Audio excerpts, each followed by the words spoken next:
370 million voters in the European Union are heading to the polls, and the stakes are high for Europe. Here are 3 things to look out for in these elections. 1. Will the far right really surge? Polls are predicting big gains for Europe's far-right parties. In the European Parliament, they group together to form 2 clubs, and between them, they could gain as many as around 20% of all seats. They're also on track to win the elections in France, Belgium, the Netherlands, Austria, Poland, and Italy.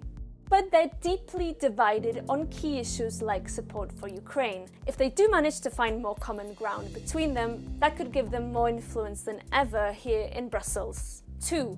Will the centre ground hold? For years, the European Parliament has been able to pass laws because the pro-European parties at the centre have agreed to work together. Back in the last election in 2019, the 3 biggest groups won around 59% of all seats between them. That could slip closer to 55% this year, in a sign that moderate parties are losing voters to the extremes. 3.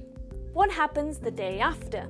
These elections should influence who becomes the next president of the European Commission. Ursula von der Leyen is currently tipped to secure a 2nd term because her party is leading in the polls. But she will need the support of an absolute majority of all new MEPs to secure that job. That will be difficult if her traditional allies turn their backs on her because she's been cozying up to far-right figures like Italy's Giorgia Meloni. EU leaders could also choose to nominate a completely new candidate, as they did in 2019. That means that backroom negotiations between EU leaders could still parachute an unlikely candidate to the top job in Brussels.